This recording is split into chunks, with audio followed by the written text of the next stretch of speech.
Michael Jazinski. Here. Councilmember Gerald Kaminsky. Councilmember Brian Noah. Present. Councilmember Brian Pilarski. Present. Supervisor Diane Benchkowski. Here, okay, we have 7 present tonight. I'll call the meeting to order. We're at the work session on May 9th. We have an item of discussion. We have Crystal Find, our new Youth and Recreation Director. Crystal and Tony, are you going to present with her? Yep, he's going to come up. Tony Perino, who's our coordinator. Hockey coordinator. Yes, for the Cheektowaga Warriors. Welcome, welcome. Thank you so much for having me. And you were going to do a presentation of Live Barn that you wanted to get going in our hockey rink. Yep.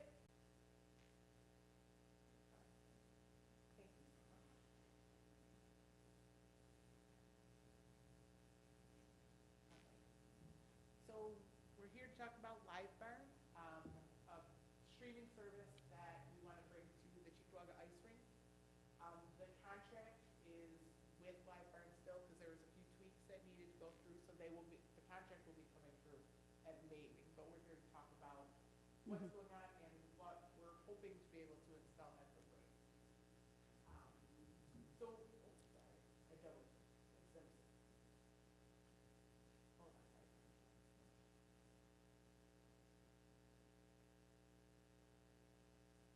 No, sorry.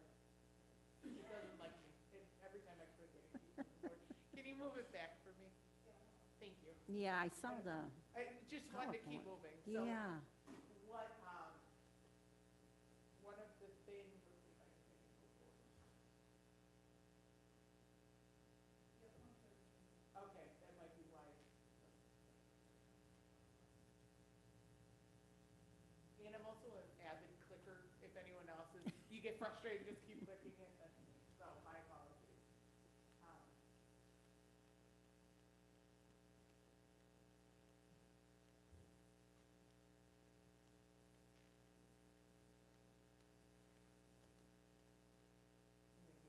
But I'm going to talk about it because I have it memorized anyways.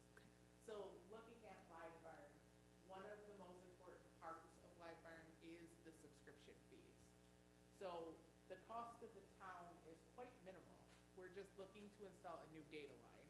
Now, I talked to Lisa of IT to make sure that it wouldn't impact any of our servers. It has no impact. We don't store any data on Town of Cheektowaga servers.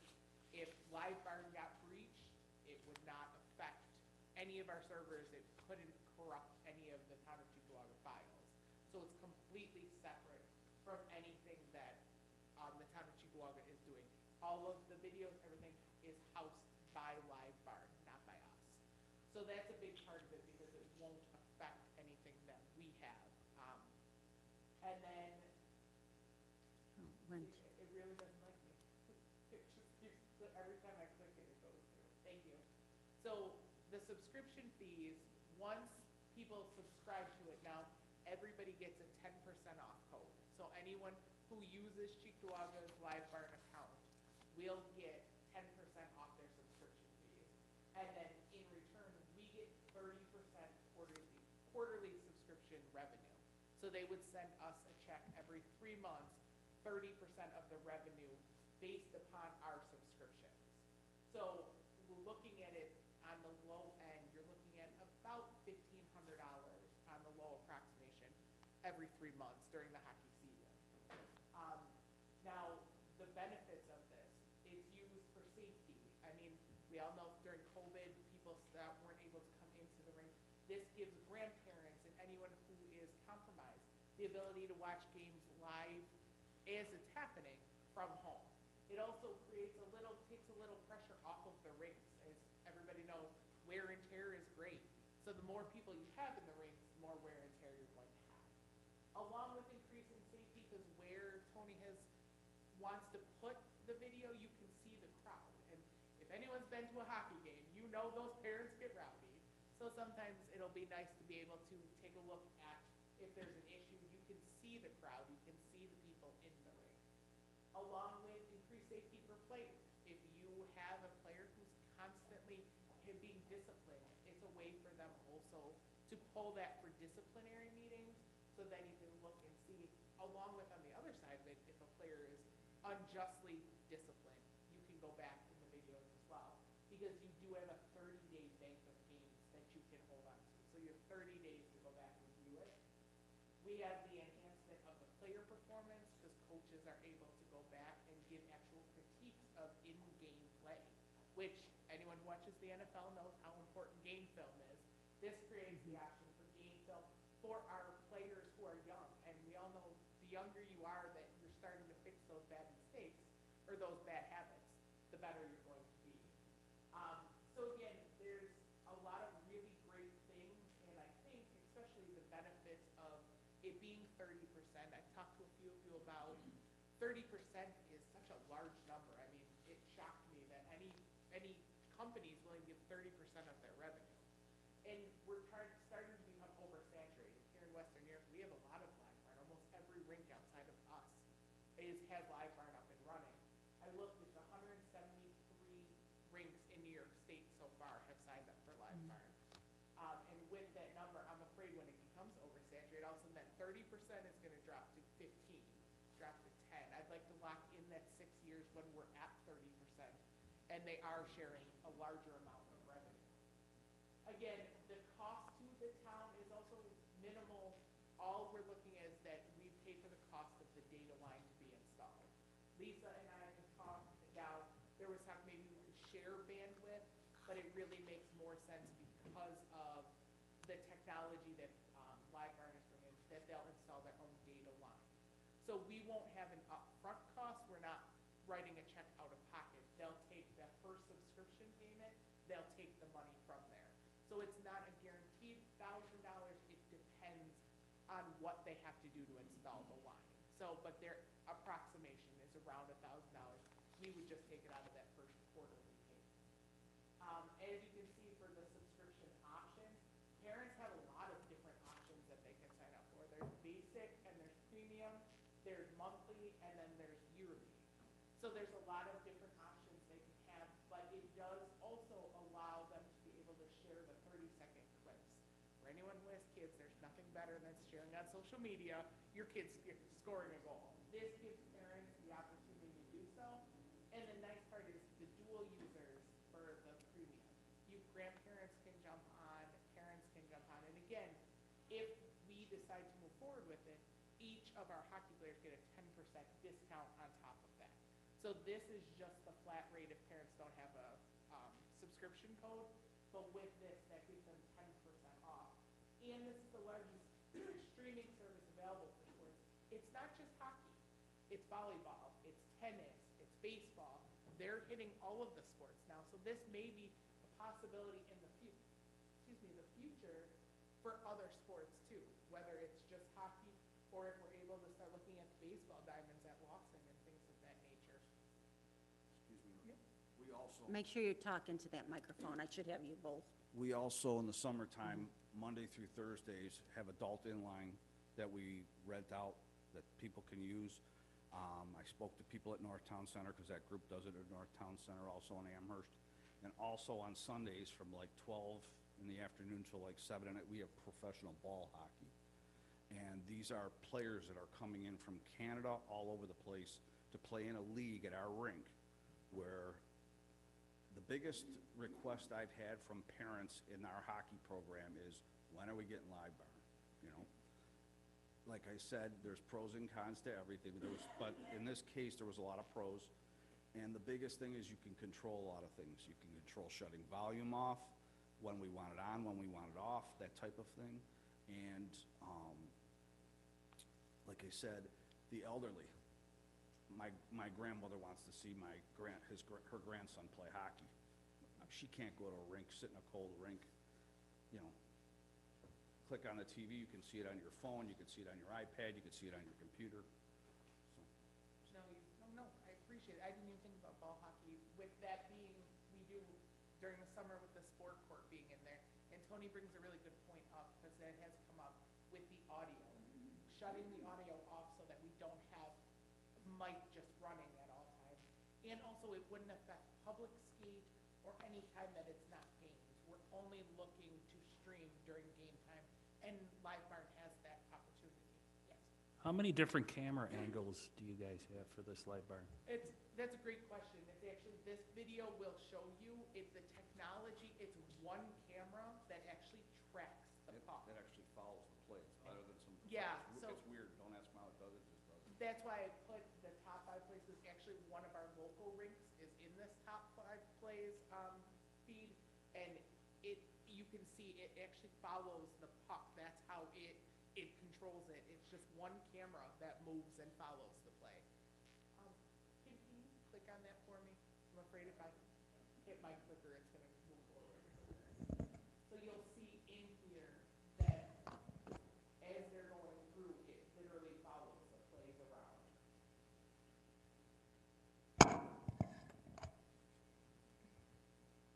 So if you see, that's one camera that just moves with it, and we're buffering a little bit, but when it's like you're at the game. These are different angles. That one's across from, this one's a little closer, so that you can kind of see. I mean, it's right there for everyone to see, and this is similar to what our rink will be. It'll be up above the ice, but facing the crowd. And also, you're in California, Grandma and Grandpa live in California, and obviously they're not gonna be here. They can see it. Yeah, you can see just how interactive it is, that it's right there. It feels like you're on the ice. And again, everything is saved, so that way you can go back to the games and you can look at them. This is just something Live Farm puts together, and again, from all different parts of the United States. This one was in New Jersey, I believe, where they give you that opportunity. Now, again, none of it will have audio. That is an option to get audio, but we have talked Oh, it's not. extensively that I we prefer not. don't think that that would be good, Somebody clears their throat and all of a sudden, did you yell at Mike? No, he just cleared his throat. right?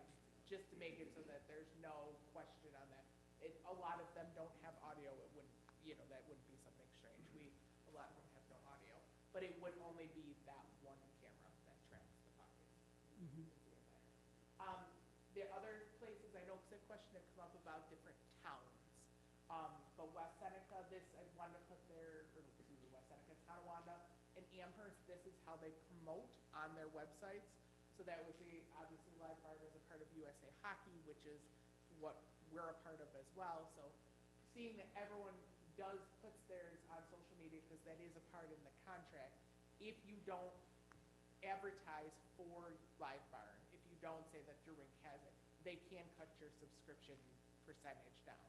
So they do ask that on your social media, you put that on there, but on the Youth and Rec page is where you'll find it along with the subscription fee. So you'll see Tonawonda's there, and that's Amherst, the 2 biggest ice rinks besides ours that's on it. And I spoke to both of their directors of hockey. They had no complaints. It was actually Amherst that brought it to us, like, you guys gotta get involved, like, everybody wants this. So, they were part of it as well. Now, it's come up, with the revenue, what happens to the revenue that comes in? Definitely, there's things at the rink that need updates, and we talked about this. The floor needs to be repaired. This kind of revenue will be able to help us to clean up some of the things, that some ceiling and roof repairs that need to get done, and we have it right now wrapped all in plastic because there's some of the vents that are leaking just from old things that were left in the ceiling. Things like that. If with the revenue coming in, it'll give us the chance to make those updates before they become big jobs. Trying to make sure everything gets done in a timely manner. We all know budget is a key, so making sure that we have that extra revenue is what we're looking to be able to use. So working with facilities as well to kind of share that revenue to help update the rink and keep the money in the rink where it belongs. So that way we can give the best, everyone who comes into the rink can enjoy it as much as we do. Okay, questions? Well, okay, so I did have a few. Yeah, I was absolutely. the one that Okay. asked you to come, because originally we looked at this in 2017, I believe. Yeah. And the data line installation, how much did you think it was? The approximation is around $1,000. And so we're responsible for that. We would be responsible for that, but we wouldn't pay it up front. It would just come out of our first subscription payment. Okay, and then, based on the Okay, enrollment. So let me we just have- talk first, okay, let's one at a time. So, okay, I guess the next question I had was, is there a monthly fee for the data line then? No, it's just that one-time fee. And I think the other problem we ran into last time is they wanted us to designate a person within the town to be the point person in case there were problems with the camera or software that would have to go, and they, on the phone or via, you know, FaceTime, would walk them through how to fix it. I would say they do ask for a point person while it runs. Tony has agreed that, you know, if there's an issue, that he would be the one to contact.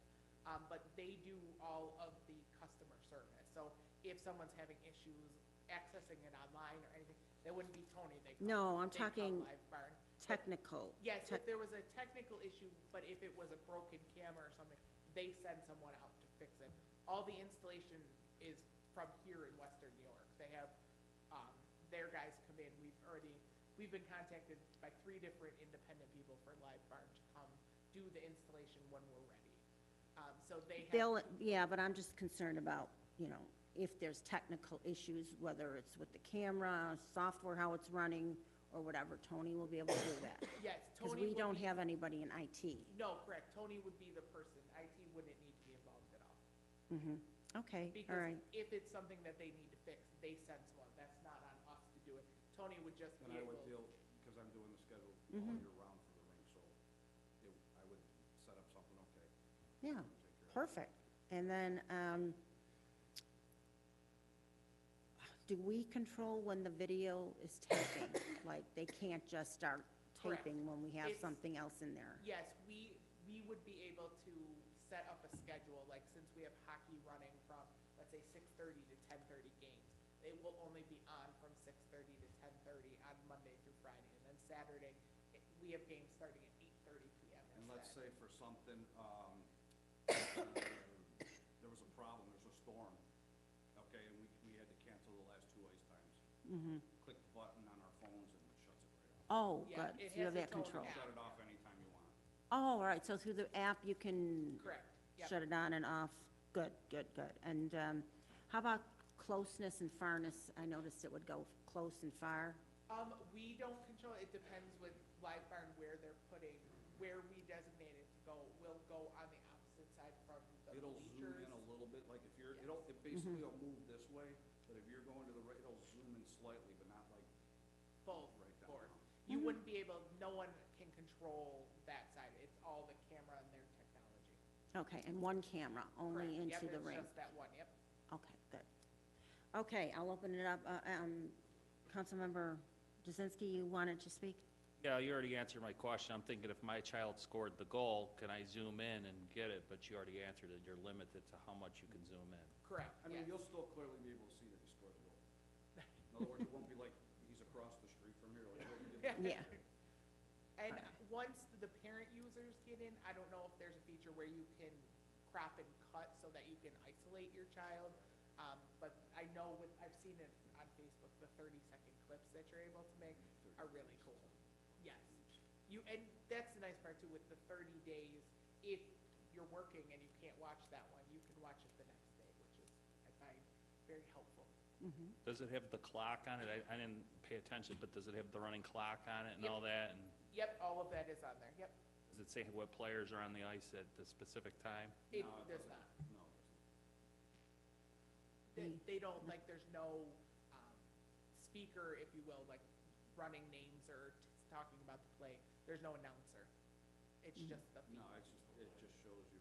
Yeah, no play-by-play. That's It's what like I was thinking. It's like if a parent was doing you a gift and coming to the game and videoing it for you, so you can see it. Council members, anybody else want, any questions? Councilmember Noack? Just 2 questions. We were talking about the revenue and the costs. My understanding is that the revenue we're expecting to generate from Q1 would cover the cost of the data line, right? Correct, yes. We wouldn't, it's not that they're sending us a bill for this is how much the data line is gonna cost. It will be taken from that first quarterly revenue payment. So after that, then we would get the regular share of the revenue. Yep. And as far as how often we're filming, it's just going to be for the hockey games? Would it be used for things like open skate, anything else, just the games Yeah, I mean, itself, right? They can view practices too, if coaches want to watch practices, they can, and that's fine.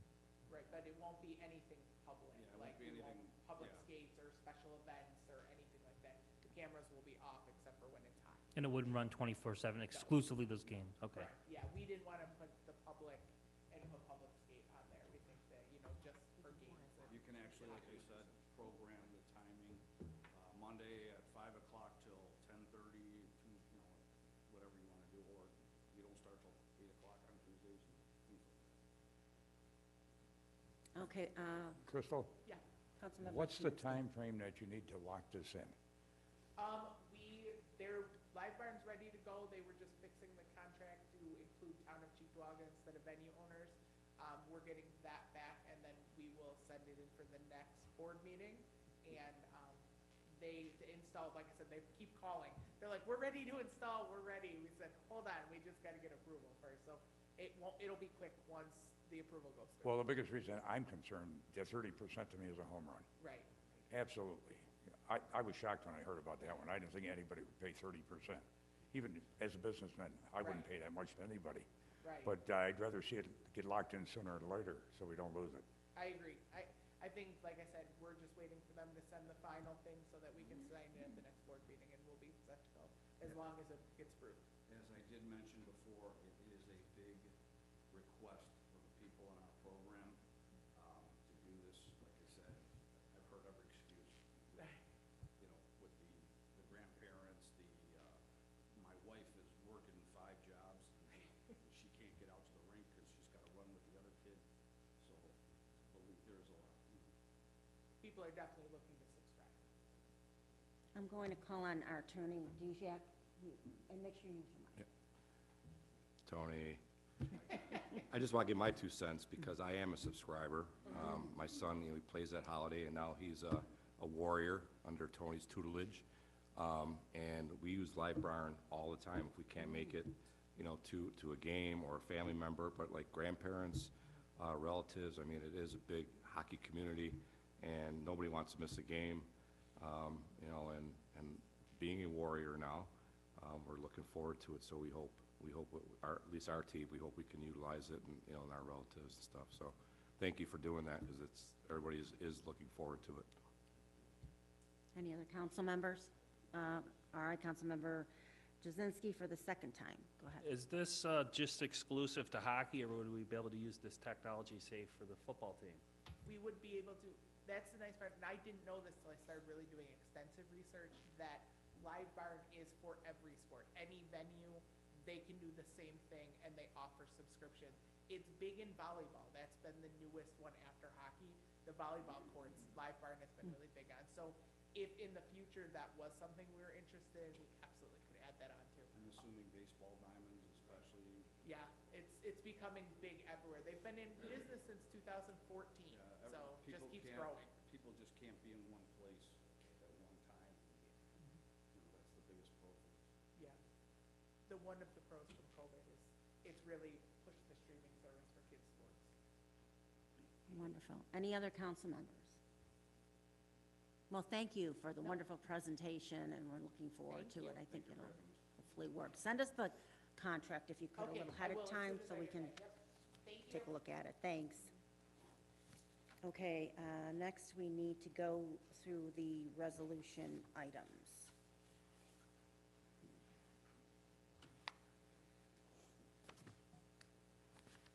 So, well, actually, we'll go through the board packet. We do have a presentation tonight. It's the Bellevue Fire Company's 75th anniversary, and we have a proclamation to hand to them tonight. We also have 4 public hearings. We have the special use permit at 1551 Harlem. We have one district rezone at 2715 to 2725 Union, the district rezone at Transit Road, and a demolition at 34 Virginia. Then the resolution items. Madam Clerk, could you put those up for us? Thank you. Okay, so the first resolution is a transfer of funds. Any questions on that? Resolution 2 is the warrant. I'd like to add back the $10,000 that was taken out from Resurrection Life Food Pantry. That was in the warrants Wednesday morning, but was removed Wednesday afternoon. Well, I never signed the budget transfer, that's why I had to talk, I still have to talk to Rachel. There's an executed contract, the contract signed by you and approved by the town board, and it was taken out of the resolution Well, Wednesday afternoon, after it was already in Wednesday morning. I didn't realize it was about the budget transfer should have happened first before I signed the contract. So why wasn't all $75,000 removed, and why was only $10,000? Because that was the budget transfer. It wasn't for all 75, 65 going to the senior services and 10 to Resurrection Life? No, I only was handed a budget transfer for $10,000. Brian Kraus, can you chime in with that? It was only 10,000. The other one wasn't in there yet? Okay. Yeah, that was coming out of the sidewalks. That's why I wanted to talk to you, Rachel. It was coming from the sidewalks. Out of ARPA money, correct? No, it was CD. CARES Act, okay. It mentioned the Peachtree, I believe, sidewalks going into the CARES Act. So that's why I had a question on it. So, okay, So it was CARES Act money. What happened was we allocated $400,000 to the Peachtree neighborhood sidewalks. There was previously a deadline of September 1st that we have to spend 80% of that money. And when Mark Crystal had sent everything out to bid, when it came back, there was an extra $75,000 that he no longer needed. So in an effort to meet the HUD deadline of spending the 80%, we don't have time to do substantial amendments. So we were looking to give the money to agencies that we already have contracts with. So of the $75,000, majority of it, there might be a little bit that we might need for admin, but majority of it will fund the full-time outreach worker at the senior center. And then we're looking to give the small amount of $10,000 to the food pantry. and what will they use that extra 10,000 for? Senior nutritional drinks, paper products, and possibly cleaner costs.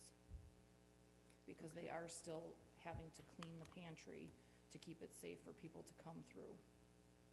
I'm just trying to. And their look. contract expires June 30th, so that's it. At June 30th, it's done. I'm just trying to look it up, because it wasn't from this year's either. I know that council. All the CARES Act money is 2020 money. Mm-hmm, It's all 2020 money, so okay. That's, I guess, what was confusing about that, because you're saying, you know, we approved it. Well, we didn't approve that budget transfer yet. That's where the confusion is all the time with these things. So it was a, yeah, CDBG 2020 amendment. there's no process, though, for Correct. whether you sign a contract or a budget transfer first. It's just all in how it happens. There's never been a process for that. It's just in how it plays out. And we already had the resolution from the CARES Act funding that approved all contract signings. So that didn't need to go on a resolution. It just happened to be that the budget transfer fell afterwards, because that's the meeting that it fell on. Mm-hmm. Yeah, the only resolution I have is from 2021 about the. Regarding the annual contract? action. No, it was the annual action plan that was connected to it. That was the only resolution that was connected to that, what you had sent over. The Oh, and then it was, resolution approving the contract signing was dated February 23rd of 2021. yes, that's it. Resolution Mhm. 2021-92. Correct. And it authorized the annual action plan amendment for the CARES Act funds, Mhm. and also,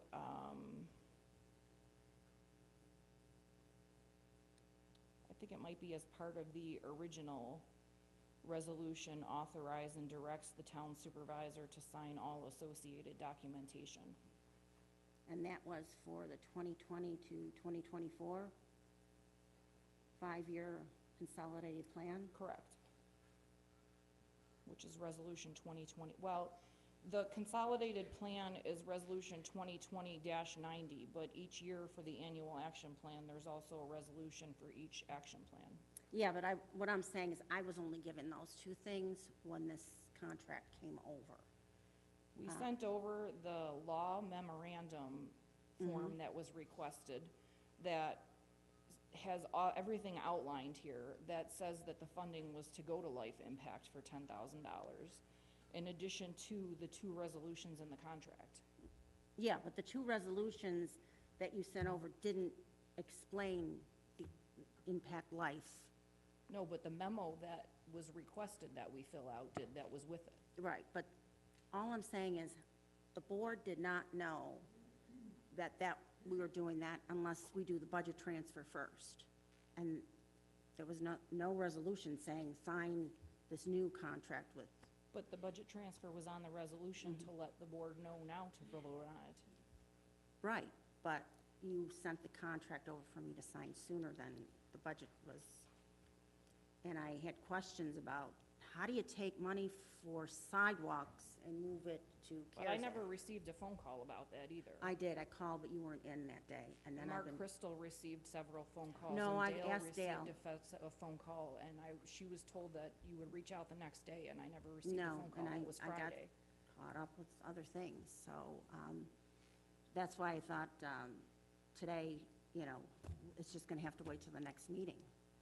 The transfer, the budget transfer is not on the resolution tonight. Is it, Brian?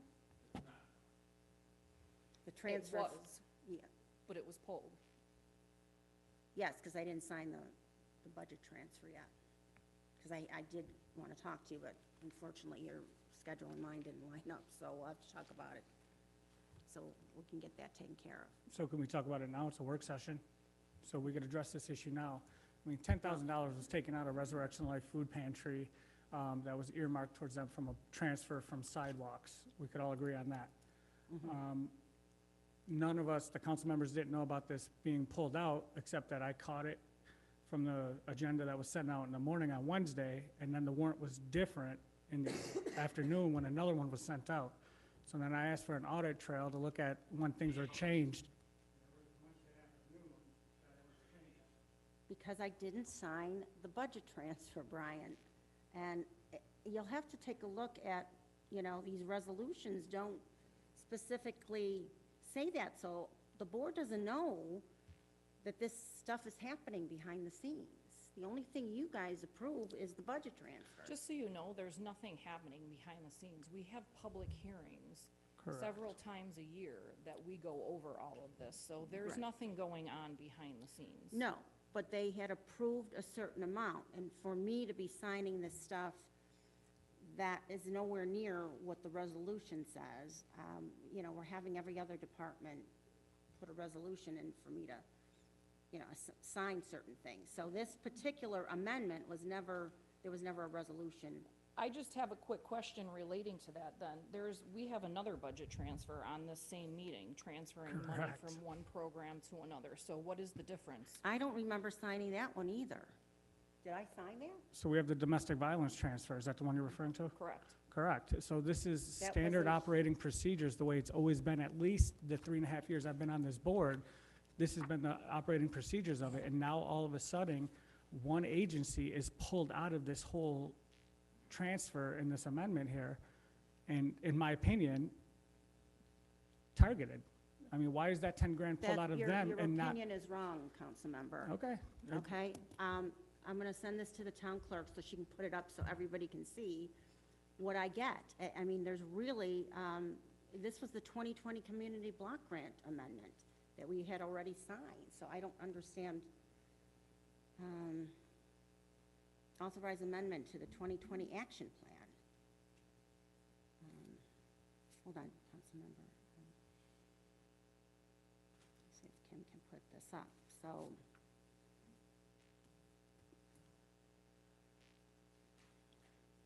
Kim, I'm sending you this now. There's no subject in it, but the resolution was from 2021, we're in 2023, and then The other one was from 2020, the Consolidated Action Plan.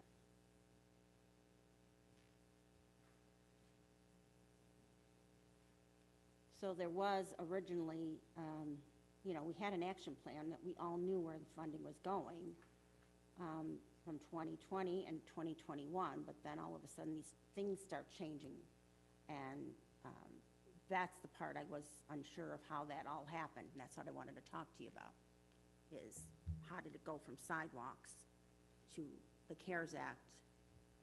And both Mark Crystal and Dale, if I'm not mistaken, explained that, because I've talked to both of them, and we literally just had a meeting last week about the sidewalks. Mhm. It was excess money that Mark Crystal didn't need, and we have to spend it by the HUD established deadline. So that's what I'm saying, is the board really did, we should have been notified that there's $10,000. What do you want to see it go to, is I think my point I'm trying to say. So there's actually $75,000. Correct. It's not 10,000. And I think that's what stands out is, and like I said, in my opinion, you said it, and it's wrong, but when you're just targeting $10,000, it's towards one agency. Now, if you said the full 75 that was at sidewalks, which I support both programs, I want both programs to get 65 and 10,000. But when you just target one program for $10,000, in hindsight, it looks like that program is getting targeted. The domestic violence group in here is getting their transfer without board approval. The senior center will get their transfer without board approval. This one group of $10,000 was pulled out, even though there's a signed contract right now. And it was pulled out after the agenda came out on Wednesday morning. That's what draws flags to me, and I'm just looking for an explanation on that and some clarity. And you said that, hey, this stuff's done behind the scenes, but here we are in a work Do you session right now, remember and a- now's a a good time to resolution? talk about it. Do you remember a resolution giving me the authority to, you know, sign this agreement for $10,000 more?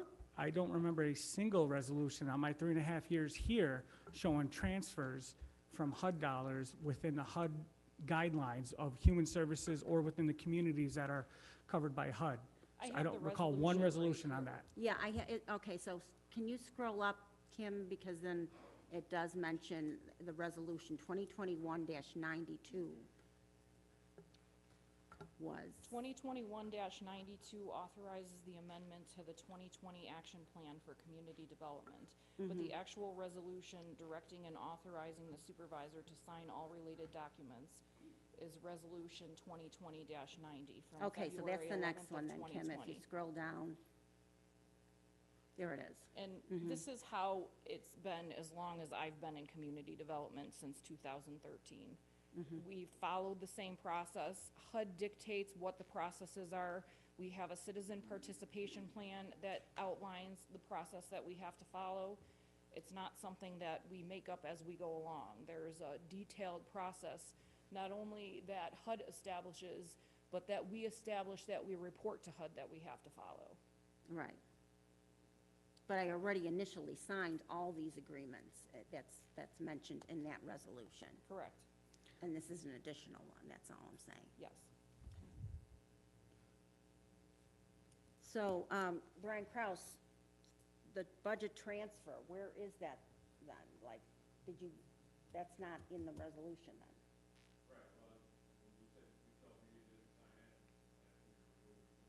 But yet it went through on the warrant. Those are two separate things. No, There's no payment because we didn't approve it for today. It was on the initial warrant for this resolution in the morning when the agenda was first put out. And then it was Oh. pulled later in the evening, about 3 o'clock, 4 o'clock. I'd have to check the, there might be a invoice on this warrant for the January through March period, but that's different money. That's It's different. not for this 10 related to grand, this correct. contract. So that's not, That's On the money warrant. that they had before, that was left, Mm-hmm. before we added the additional $10,000. so they got their original, what, 75, you said? I don't know what the exact, we've you're been talking about shuffling money 75. around for the last 75 is the 3 total that years. was moved from sidewalks, that was left over from Mark Crystal's funding that he couldn't use. That's the dollar of 75,000. 65,000 of it is projected to go towards senior services, and the other 10,000 is projected to go towards Res Life Food Pantry. both human service organizations, of which if we fall within the HUD guidelines of the max of 12 or 15% human services, 15%, I think this is a great opportunity to support both programs if we have that wiggle room, because all too often, we are capped out at the 15% of HUD dollars, and we're handcuffed and can't provide any more dollars from that pot of money. I think this is a great opportunity to invest the money that we have that we're not using on our sidewalks, because there's a time deadline to use this money, use it or lose it. And when's the deadline? It's September 1st. There was previously an 80% deadline by September 1st. They waived that deadline, and we just have to spend all of it now. Okay. Councilmember Noack. Yeah, just two questions. So we're talking about $75,000 that wasn't needed for sidewalks. How much money since 2020 has gone to the Resurrection Life Food Pantry out of the CARES Act or out of community development generally? I don't know the exact dollar amount offhand, but I believe it was approximately $100,000. Okay. And what happens in the event we have this $75,000 left over and we don't use that all for our purposes here in town to help out the senior center or the Resurrection Life Food Pantry with senior nutritional drinks or whatever it may be? What happens to that funds if they remain unspent? We lose it. So it literally is use it or lose it like Councilman Pilarski's talking about? Correct. Okay, thank you. And we're very limited in what we can do with this funding because it still has to be tied to COVID, unfortunately. Councilmember Hammer? No, I was just gonna ask, Can you use your, yeah. I was just gonna ask you, Rachel, so the Peachtree sidewalk project is over, it's complete? Well, it's not done, but it's completely funded. Okay, it's completely funded. Yeah. So this is the money that Mark didn't use then? Correct. Okay. I think the project is slated to maybe start in June, but we have funded the entire Peachtree neighborhood sidewalk project with our funding. There won't be any town funds going into the project. Okay. Okay, so all this was the $10,000 in addition to what was given to the Resurrection Life Food Pantry, and that's what I was asking. Correct. I wanted to ask you is, you know, I know Terry has some needs, and like, nobody else was asked, like, what Well, else we could I do. always go to Carrie first. Okay, Carrie, so- like Mark Crystal, is my first go-to. And she's getting Whenever- 65 of the 75 already. Yes, I might have to keep a little bit of that for admin purposes for us, but it won't be very much. But yes, Okay. the 65,000 will be going to pay the full-time outreach person, which most likely will probably cover the entire year for that person, so that the town won't have to pay any of that. And then you have money set aside for the part-timer Correct. also? Yes. Okay.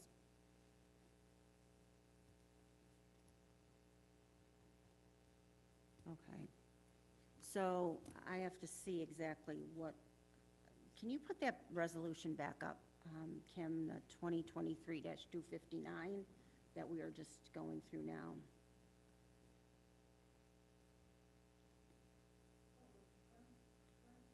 Yeah, the current, out of the current meeting.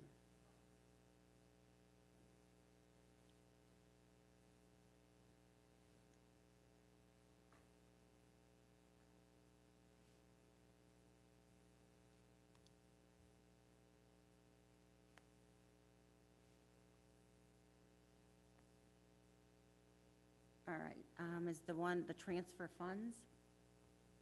This is the warrant you have up there. I just want to see exactly, if it's the same as what I have here.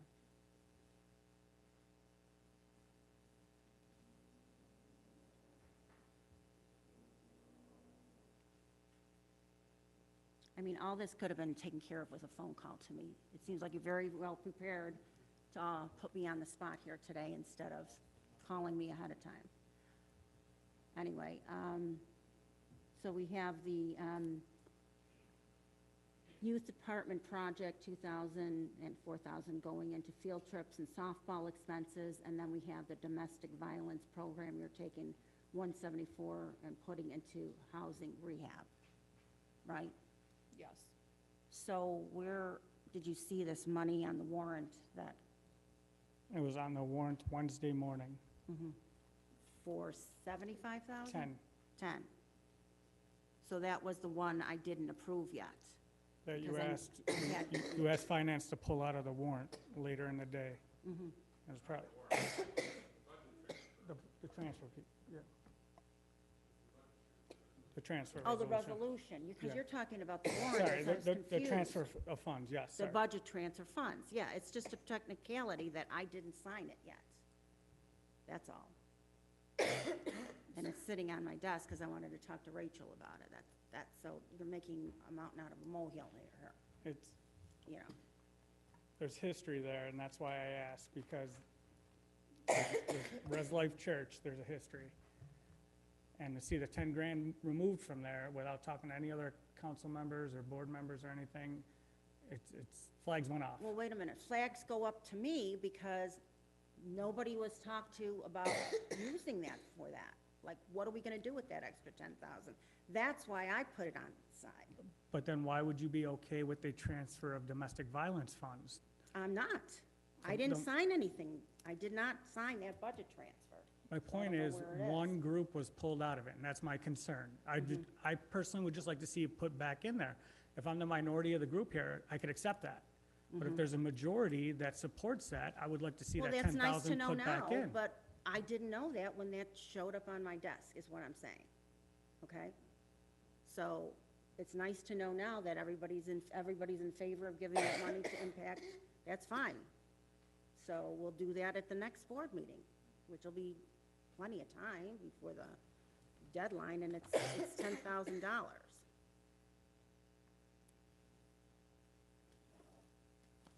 So this actual budget transfer, which I don't remember signing, is these two different, it's the youth department projects to the field trip and softball expenses and the Peachtree, 10,000, okay. That's not on here, is it? Mine is different, because I have the original. So it's the domestic violence going over to housing rehab. It's only $174. And 34 cents. Okay, and then we have the warrant, because that's where we were talking about the warrant, and you had asked the question about that, council member. Then the next one is the award a bid for the installation of trees along town highways. Any questions on that? Number 4 is the local law number 2 for creating a chapter in the town code titled Public Nuisance Abatement. Any questions? Number 3 is a local law to amend the taxation law of the town of Cheektowaga.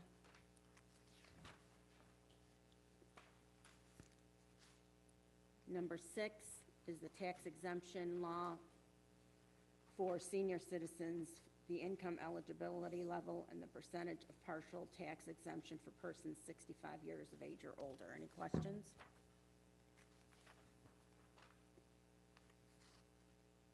Number 7 is the window replacement for the highway department bid. It's a notice to bidders. I don't know why it doesn't say notice to bidders on this title.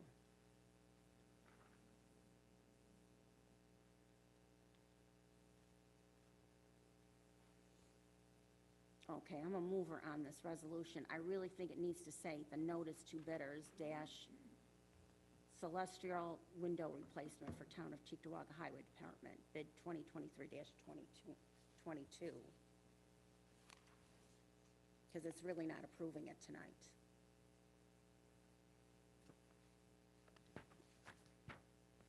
Okay, number 8 is the call for public hearing on the rezoning of the Zero Creekside Drive and Viola Drive.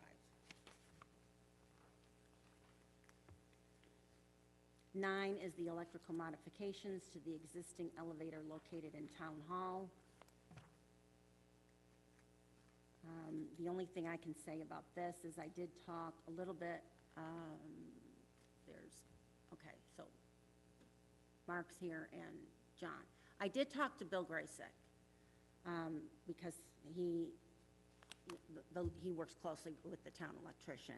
And he said, yes, he does have some projects, but they could do the electrical work. It just seems odd that we just don't have, that we're subcontracting electrical work out for the town hall, and what we're doing is replacing the upgrade to the electrical box, correct? Yeah, every day Jeff has dealt with issues. Last night, lights at Lawson Park failed. We had a controller let go. Jeff's on vacation for the 2 weeks. Last week was a generator at the PD, where he was setting up the rental and testing in the morning. I mean, every day something comes up. Light ballast, something at highway needs to be fixed. Sewer, Plant 5. You can have a game plan for Jeff every day, like, okay, this is what you're gonna do. At 7:30 in the morning, phone call comes, emergency, something's burning up, this needs to be fixed. Every single day, it seems like, or at least every other. Antiquated equipment in this town. And Jeff, just to add into that, typically, we solicit Jeff to do projects within the town that's in their capabilities. So when it comes to scheduled projects, especially projects of this magnitude, like the modernization of the elevator here at Town Hall, the contractor that it's awarded to has a strict schedule that they have to abide by. And to have our town electrician, who we ask, and they say, we can't handle that because we can't abide by that schedule for them, then we then bring it out to a notice to bidders to allow other contractors who can be on that schedule, because if the electrician isn't there and the equipment is being installed, but the electrician isn't found behind and doing the work behind them, then the next day the contractor shows up and says, sorry, we can't go any farther, I'm sending my guys home, you're paying for it though, because we're here, we're scheduled for it, and you guys didn't, have the other contractor or, the electrician finish their portion of it. So any type of job that we have that's big or major for the town, we typically sub it out. We utilize our town electrician, plumber, and everybody else when we're doing interior build-outs, things like that, where we set our own schedule, where we could say, hey, guys, we have 3 months, can you get this, office relocated over to Town Hall? Please demo it, refurbish it, new drywall, carpet, and everything else. And they say, you have until September to get that done. Can you do that for us? And they'll say yes. So then they're on their own schedule. We just set a deadline saying we need this by such and such a date. So they could work out in their schedules. They can come in on weekends, after hours, and things like that to get that work done. But when it comes to, slated schedule projects like modernization or new buildings or things of that sort, we have to subcontract it out in order to get it completed. And especially this town hall, because that's our only accessible means into this building for each of the floors. And the longer that's out of service, that means our constituents, or, business partners, whoever else is here to visit town hall, can't access it. So it's a priority to us. So you have to upgrade the electrical system. The electrical system and the fire Yep. alarm system to meet the Uniform Fire Prevention and Building Code requirements. So how long do you think that's gonna take? Minimally, that elevator is gonna be out 3 to 4 No, weeks. I'm not talking about the elevator, just this portion of it. That I don't know. That works in unison within the 3 to 4 weeks. They can't give us a deadline exactly what days, because that's all still yet to be scheduled after this is approved tonight, if this is approved tonight. Then the electrical contractor will get together with the elevator contractor, we'll set up a schedule, and then that's how that moves forward. So it's not gonna be all done at once, the electrical part? No, it can't be. Okay. So it's phases, stages, so however the schedule works. How long are we gonna be without this elevator? Between 3 to 4 weeks. So basically, Jeff would have to dedicate it, just strictly, that's all he could do for a month. Based on Right. what the schedule is for the elevator contractor is when Jeff has to be here, and he has to get the work done. So it's Well, kind of, just- 6 of one, half a dozen of the other. Exactly. If he's tied up with that, and we need electrical work done, we'd have to hire somebody to do something else. Correct. Plus, and this is the way I look at it, it becomes a liability issue. At least we have a contractor does it who's insured. I would assume we get some kind of warranty on the work, which we don't have in-house. Yep, scheduled, yeah, they have to. And I'm assuming all this time for a month, we're not gonna be ADA compliant either. Correct. So it's imperative that we get this done as fast as possible, with the appropriate personnel that we do have. Because it's not out of the realm of possibility. This could stretch out if we did it 2, possibly even 3 months. And then by that time, we could have issues with the contractor, with the actual elevator contractor saying, you know, we were slated here for, you know, 3, 4 weeks, whatever, it comes in at the end. And now we're 6 weeks back, our other jobs are now behind, sorry. You know, this is gonna be, you know, an issue with the contract that we signed. Right. Thanks. No problem. Well, you're not saying, though, that Jeff, our electrician, has to be there 8 hours every day for 4 weeks? You won't know that until the elevator contractor is actually established with that. But if you want to take that chance, that's fine. That's That's all up to I'm you. saying. That's It's not your 4 decision weeks as a that- board to make, and I'll do whatever the board decides. I'm just trying to make the right decision, not to delay any projects in the town, because this is an important project to be done. Correct. Yep. Okay. Councilmember Jazinski? Yeah, so my take on it is, just because you're an electrician doesn't mean you specialize in wiring elevator equipment. You know, just like, you know, I may be an electrician, I may not be specialized in wiring up, low voltage. Yeah, industrial, you know, so you might be a residential contractor and you're asking, just because you have that title doesn't mean that. There's so many different fields within a discipline, you know, that you have an expertise on. And I'm not saying that Jeff doesn't have the capabilities, but he's stretched thin as it is, you know, and it's perfect to utilize him where we need him most, and that's usually small build-outs and remodel jobs. And emergencies especially, especially as emergencies. Will he have some degree of overseeing maybe this? I could bring him along, but, you know, tonight, if this resolution passes through, it's Ferguson. Ferguson Electric's been around a long time, and they typically, you know, will have their inspection done, you know, to verify compliance with the work that they're performing. So, no matter what, if there's oversight going on, we need an elevator certification inspection done at the end as well. So, there's a lot going on. Yeah. So. Any other questions? council members? Okay, thank Okay. you. Resolution 10 is the body camera grant purchase. Any questions on that? 11 is the additional Axon licenses for dispatch. 12 is the replacement and upgrade of fire alarm panel and equipment at Town Hall. 13 is approval of the cultural group funding for the year 2023. This is the Cheektowaga Community Symphony Orchestra, $12,000. 14 is to accept the resignation of a Cheektowaga Public Library Board member, and 15 is to replace that member with a new member, Denise Wilczak. Questions on that? Can we, I'm a mover on this. Can I table this for now, because I don't know where this came from? I know the one member wants to resign or whatnot, and her term ends. But there was also another resolution for another member, if I'm correct. I could be wrong. A different member? No. Yeah, I could be wrong. But Glenn, who I usually deal with, he's no longer with the library board, so I don't know where this came from, like who made the recommendation? Lynn, or- are you still here from my office? Lynn, no, she left. She got the recommendation from the library board with this It was name. from their board as a whole body? Okay. Yes, they made the recommendation, that's the only Okay. thing we got. 'Cause We this didn't is- even know that other person resigned. Yeah, the first time I saw the resolution was when we got the packet, and I know Glenn, who I usually deal with and talk to, he's no longer with the He's no library longer board there. anymore. No, it's the And they're waiting on a interim replacement. so. sent this name over to us, so we just submitted that. Can we just, yeah, I myself would like to table just to kind of talk to them a little bit on this, All because right, it so was we new to have- me. We can just pull this then till the next meeting, we're just gonna have to change the start date. Yeah, 'cause it's table or pull, next meeting's fine, it gives Well, me you enough and I time. are the movers on this, so Yeah. we can just pull it now. Okay, that's fine. And I'll have, because then we'll have to modify the start time anyway. Works for me. So I don't mind pulling it and have Lynn send you and we have to change the date. So we're gonna pull 273.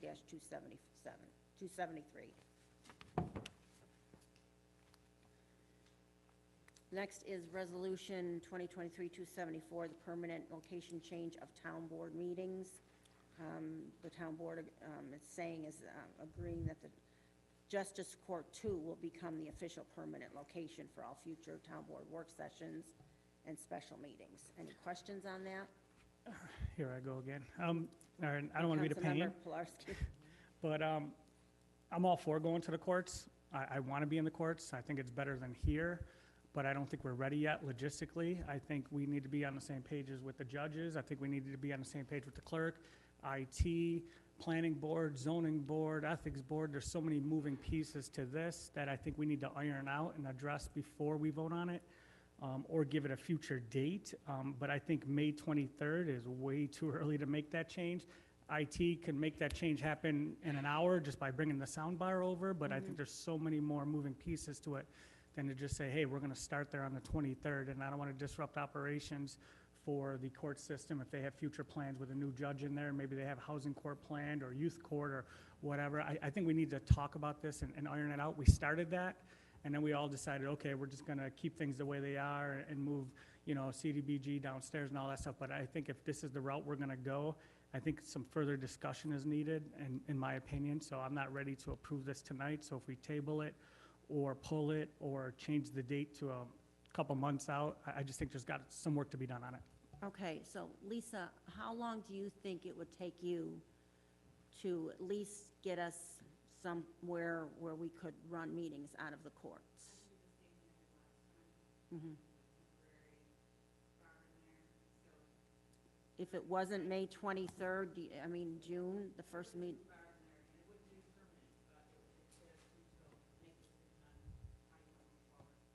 So June 23rd isn't unrealistic? Because it worked fine even the way we had it before. So for IT, it works, you know, like I said, Lisa can be in there in the next half hour, go to her office, get the Zoom bar and be in there, we could be set up. Right. But I think there's so many more. How about the judges? You know, have we talked to them? Have we talked to the zoning and Judge planning Juana, boards? did you have anything to say on this while we're in the work session here? Now, oh, and Judge Stevens is here, okay. Please. First and foremost, we use the courtroom. It's not unused.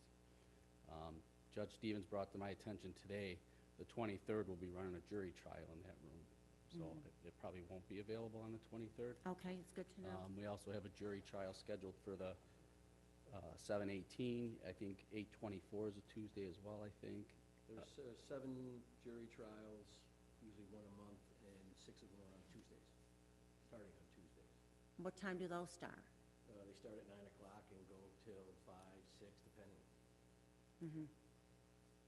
And when we last heard of this in November, and nothing has been said to us since then. Mhm. Last I had heard that it wasn't gonna be a go, and we were fine with whatever they decided.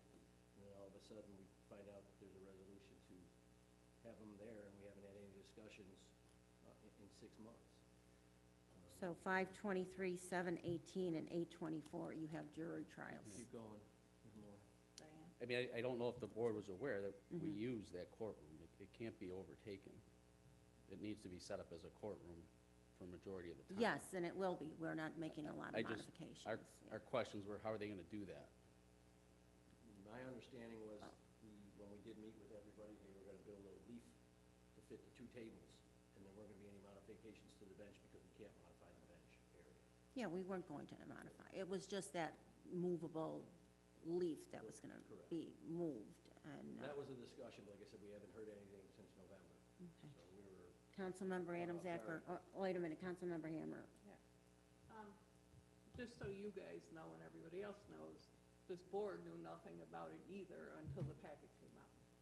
So we weren't informed. I thought this was a dead issue. I thought it was settled back in the fall. So, you know, I feel for you guys not knowing any of this, any department head that, you know, has anything to do with us moving and not knowing anything about it. I just think this was done by a few board members who just want to do it. And, you know, that's it. So, and as we had stated, when Judge Spire and I had the conversations with you guys, we're amenable to the 2 meetings, but it's something we all have to work together with, and to be dropped in our lap in the last minute. And we already have 7 jury trials scheduled for Tuesdays, which are probably gonna conflict with your they're all on Tuesdays. If it's gonna conflict with your meetings, is gonna be an issue, because you can run to 9 o'clock at night if you need to. Or these jury trials could start at 9 and they might not run. You know, an attorney will take a plea. but it has to be available. We also, with the raise the age law, we're bringing juveniles in, they have to be isolated from the courtroom, so we need the courtroom. It's not necessarily during this time frame, but I don't know where you're gonna get the personnel. I get weekly emails from facilities that they don't even have time to change the toilet paper in the courtroom, that they are so low-staffed. So I don't know where you're gonna get the staff to set up that room and reset that room by the next morning. And our drug courts are on Wednesday, so it has to be set back to a courtroom that night. Can I have my second question? Hold on, because I thought that Councilmember, let's go around first and then the second. So, Councilmember Jazinski? Well, I think we need to come up with a viable alternative, because my thought process is with utilizing the courts is the safety aspect of it. People get metal detected. I mean, we're here in this room, and yes, there's law enforcement, but it's gonna be more of a reactive measure instead of a proactive measure. And I don't know about the rest of the people on this board, but I value life. And, you know, I think by staying here and not having metal detectors here puts myself as well as the rest of the board at risk. We felt Especially like, talking about the turn of events that have been going on as of late. Absolutely, and that's where I said, you certainly, you know, the chief of police and the police department could do a safety assessment on this room and give you the safety upgrades here, whether it's a metal detector, wanding people coming through here. I know there's been some talk to upgrade our metal detectors at the court system. If they do that, maybe those could be moved here. We don't think it's a great place for the meeting. I didn't think it went well, but again, they're your buildings. We just wanted you to know that we use that building. We need it to remain a courtroom, and we cannot guarantee its availability each and every meeting. And we could see the slippery slope of, all right, now where are you gonna have the next meeting? You know, the zoning board meetings, other meetings. Are they gonna be handled over there? Are they gonna be handled here? So if it's a matter of safety, then maybe, you know, for the last 30, 40 years, we've used this building. If it's unsafe, then we need to address it and make it safe. To what degree? I don't know. That's, you know, through a safety assessment that I'm sure the police department could do for you. Just so you're aware, the security that are there, they're not armed. It's just the metal. Court the officers. The court officers, they're not armed. But you still have the metal detector aspect of it, and I think that's a big piece in, you know, to make us safe, and that's ultimately my concern, and why I felt that the courts, you know, for just that alone, is in my feelings, that that would be, you know, why I would feel that that would be the best option. But if we can agree to do something here, I mean, I wouldn't be opposed to continuing the meetings here. It's just the safety aspect of it. You never know, some lunatic can walk in the door, and that's it. I agree. Understood? Okay, Councilmember Noack? Comment and a question. As far as safety of buildings, we can always deal with this building and evaluate the safety, like you said. I think we should do that first and have a professional look at it and then act on those findings. But going over, you mentioned court officers, going over to the courts would come with recurring costs. And for the town board meetings alone, it'd be somewhere between $3,000 to $4,000 a year. So if you move the planning board over, it's another $2,000, $1,500 to $2,000. Same thing with the zoning board if they're running for 2 hours. The zoning board can run later. Sometimes the town board's running 5 or 6 hour meetings depending on the topic, so that can increase the cost of those meetings. So this is not a budget neutral item we're talking about here. It comes with recurring costs. Doing things at town hall would deal with one-time costs. So is there, in the budget for the court officers, for those that are dealing with it, is there money to absorb for all of these things? That'd be under the police budget. We asked the chief of police for security, and through our court administration and through him, they provide the security we need. Okay, anybody on the first round here? Because I'm going to go down to Councilmember Hammer for the second round. I'm just thinking that it wouldn't be too hard to have a metal detector at this store or the downstairs store. I mean, this building is open all day. And people are going to the clerk's office, to the assessor's office, to any office in here. Nobody's worried about them all day long. It's just when we have a meeting, we're worried. And I mean, you know, we can't live in a bubble. Protection, if we have an officer at that door, we have an officer at that door. I mean, we could walk out of here after the meeting and somebody could shoot us. I mean, it's just, I think we're getting a little bit carried away. It's risk management, that's all it is, Linda.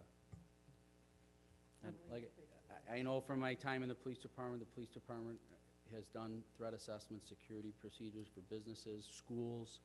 You know, the schools all have security plans. There's no metal detectors at the schools all day. So, like I said, it's up to you guys, it's your building. We certainly are, you know, willing to work with you, but we need it as a courtroom. And I don't know how just the personnel to set it up for a meeting and to reset it and clean it when we continuously get emails. You know, if our staff didn't clean our courtroom wouldn't be clean. They're really the only ones cleaning it. I mean, there are some staff that comes through during the day, but the place doesn't get cleaned unless our staff does it on their own. And you guys know that with your offices and your buildings, that they're short-staffed. They don't have anybody. Like, we get emails, and you get the emails, they're cutting grass now. They don't have time to do anything else.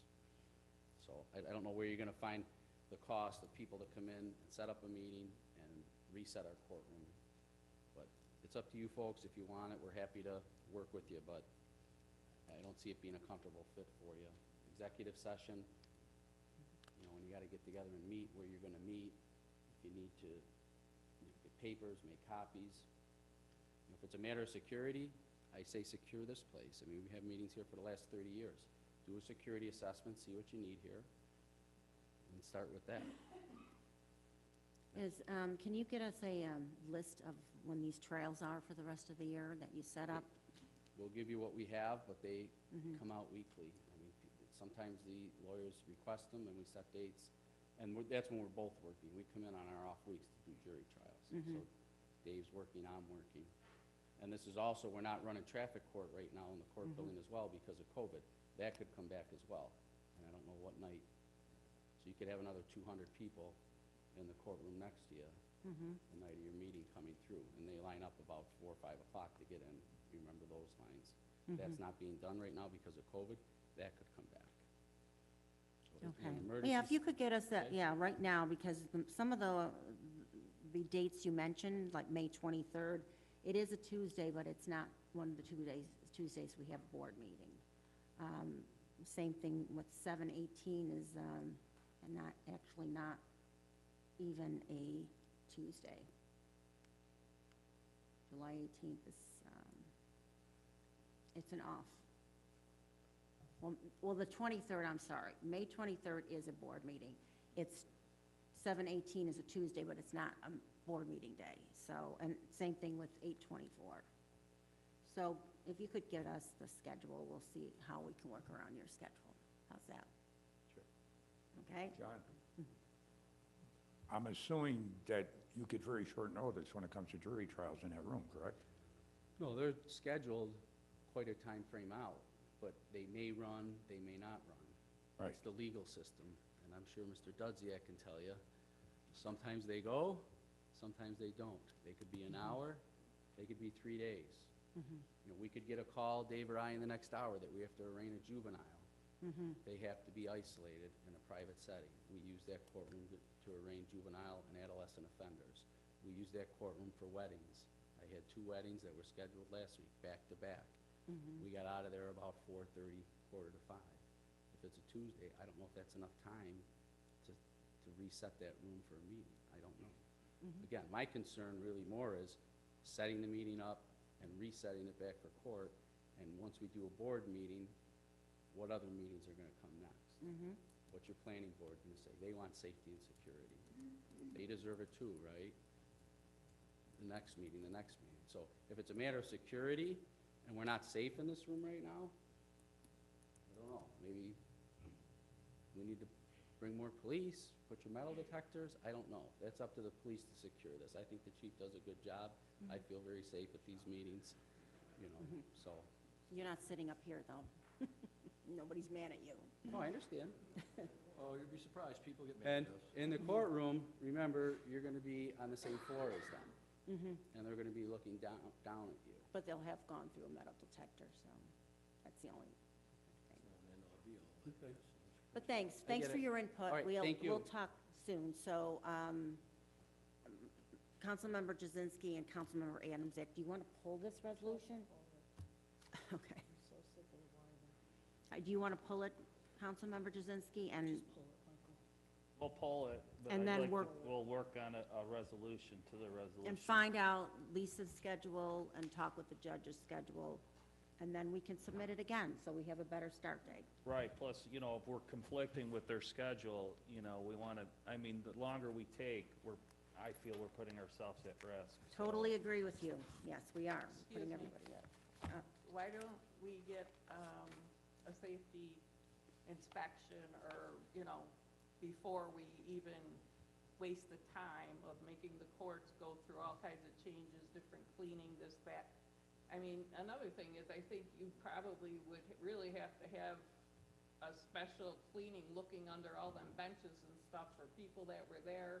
And then you're gonna have the criminals, you know, or accused coming there and sitting there. You don't know what's been left behind. I mean, I think we should do a safety assessment on this building before we go any further. Well, I don't know what assessment we need to have on safety. I mean, we just said that we're okay with putting a metal detector and even having a police officer here. I just think the longer we wait, the more we're putting ourselves at risk. And as I said, in today's environment, the way the world's going, the longer we take, the further risk we're taking. Well, I think if it becomes that serious and we get that paranoid about it, none of us should be here. Now, all the buildings should be empty. We can't bury our head in the sand and think every waking moment somebody is going to try and attack us or kill us, molest us, whatever you want to call it. Actually, I would say I would feel more secure in this building because you've only got the hallway there. It's a lot easier. You can see through the windows. Nobody's coming up the stairway. If we're that concerned about safety, we'll put another officer and a metal detector in the hallway. Not a big problem. Did we already have an Can I- inspection all of right, this building? Chief, do you know?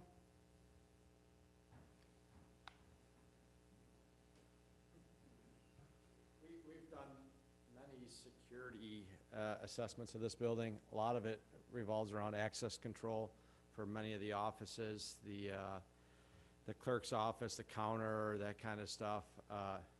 We've made many recommendations. Just looking at the hallway, a metal detector is about $5,000, a walk-through metal detector. 4 hours we'd have to talk about who's gonna man it if you moved it here. 4 hours, 2 people. If, at the rate that we pay a court security officer, we're talking about $150 for 4 hours for 2 people. So that's a recurring cost, whether it's here or there. We'd have to talk unions if having a court security officer work at town hall. I don't know how, you know. Can you talk? See, the problem is the sound too on here. If she doesn't have the, Have we not had this conversation with you before about the metal detectors and about the wand we could have had out here in the hall? I mean, We've had this conversation before, it's gone on for right? months. Okay, so Yeah. we'll have it again. well, I think too is, if we're just gonna have the metal detectors manned for the meetings, that's not gonna work, because Linda mentioned anybody could come in here and hide something, and then. Is this door locked now during the day? I think that was one of the recommendations we made But in the past. it's So we're not thinking the it whole should be building. scrubbed, is what you're saying, before we start the meeting. That's easy enough, right? Mm-hmm. Just walk through and look under everything. But it's not just this room. If it's open all day, anything can be hidden in one of the bathrooms or whatever. At least in the courts, there's always, Yeah, the metal detectors are We- always there, so nobody can bring anything in without being detected, we hope. Maybe we should bring security back in at the back door. we'll work to, however you guys decide you want it done, we'll work with you to make it happen. Okay, thank you, Chief. Appreciate it. Okay, so we're gonna pull that resolution for now and do some research on it. It's Resolution 2023-274, correct? Resolution 2023-275 is the memorandum of agreement between the town and the Cheektowaga Employees Association. It's changing of the MEOA title in the sewer department. 2023-276 is to authorize the supervisor to execute the baseball, softball, and various organizations agreement. Then we have the next one is the authorize the supervisor to execute intermunicipal agreement with Maryvale for a school resource officer. The next one is Cleve Hill. Union Free School District Resource Officer. Did you want to talk, Chief, while I'm going through Real these? quick on the school resource officer positions, if you remember, when we created the full-time positions, we labeled it a pilot project. The feedback has been very well received. The officers who are in there are doing a great job. The districts that have elected to have a full-time have come to us and asked us to extend these agreements. I believe one of them is a one-year agreement, but the other ones are longer, but they also have an out that if either side wants to back out, they can. So even though it may be a multi-year, that's just trying to save us from bringing this every year in front of the board. But should something happen, we can pull them back. But the only things that's really changed in the agreements is that the rates have been updated to keep track with what the actual cost is. So it's not like, you know, we're keeping up with that so that the town is made whole on that by the school districts. Equipment-wise, we've been able to recycle some of our older patrol cars as we believed we would. That's worked well. Extra body cameras, we received the extra funding that's in this agenda from the state to buy extra equipment for that, so that's covered. You know, we happen to have enough radios around and other equipment around, so you know, I think this is a very positive project that we all agree on, and that is improving the safety of our children in the town, and I thank you for your support on these three full-time officers. Thank you, Chief. So we also have one for Cheektowaga Central also. Resolution 22 is the extension of a residency requirement for Zachary Sabato. 23 is a student intern authorization. 24 is the appointment of a court clerk in the Justice Court. 25 is the appointment of a motor equipment operator in the Highway Department. 26 is the appointment of another motor equipment operator B in the Highway Department. 27 is the appointment of a senior clerk in the Justice Court. 28 is hiring and termination of part-time seasonal employees. 29 is the youth and rec hiring of a non-resident lifeguard. 30 is the youth and hiring for all our programming for the summer. 31 is the youth and recreation transfers.